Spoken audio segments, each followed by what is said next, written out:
শুদ্ধি ডাক্তার এই জন্য মুহতারাম হাজিরিন, এই সমস্ত আত্মশুদ্ধির প্রতিষ্ঠান আজীবন থাকবে। মানুষ ইসলাম হবে, আপনার ইবাদত কবুল হবে কি না জানি না, কিন্তু এই প্রতিষ্ঠান যদি টিকে থাকে এবং এই মাহফিল যদি প্রতি বছরে টিকে থাকে, এই নিজামুল আওকাত যদি টিকে থাকে, তাহলে মানুষের উপকার হবে কি হবে না? বলে একটা মানুষের যদি উপকার হয়, বলে তার সব সদকায়ে জারিয়ার মতো আমি পেয়ে যাব। আল্লাহর রাস্তায় মানুষ যদি দান করে, ওই মাল কখনো কমে না, বরং মালের হেফাজত হয়। সুবহানাল্লাহ।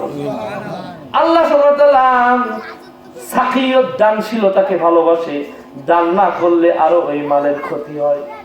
বলে আপনার উপর দান করা ফরজ, কিন্তু দান করেন নাই, দুনিয়াতে ওই মালের শাস্তি পাবেন, কিয়ামতের দিন ওই মাল গলার সাথে পেঁচায় দিব, সাপের মতো খালি দংশন করবে সম্পদ। এই জন্য আপনি যদি বালা মুসিবতে পড়েন, যত মুসিবতে পড়ছেন, যদি দান করেন, যত বেশি দান করবেন সামর্থ্য অনুযায়ী, তত আল্লাহ বালা মুসিবত দূর করে দেবেন। আসমাতা কত তারা দুইলাল বালা। এই জন্য যারা পর্দার অন্তরে মা বোনেরা আছেন, সকলের কাছে উদাত্ত আহ্বান জানাবো, সবাই যা যা পারি আল্লাহর রাস্তায় দান করি। সবাই একটু পকেটে হাত দেন। কেউ যদি 100 টাকা পারেন 100 টাকা দেন, কেউ যদি 200 পারেন 200 দেন, 500 পারলে 500 দেন, 1000 পারলে 1000 দেন। এই মাহফিল আরো বড় হোক, আমরা চাই কিনা? আরো বড় হোক, আরো বেগবান হোক। এই জন্য আমরা যদি সহযোগিতা না করি, একা সম্ভব না।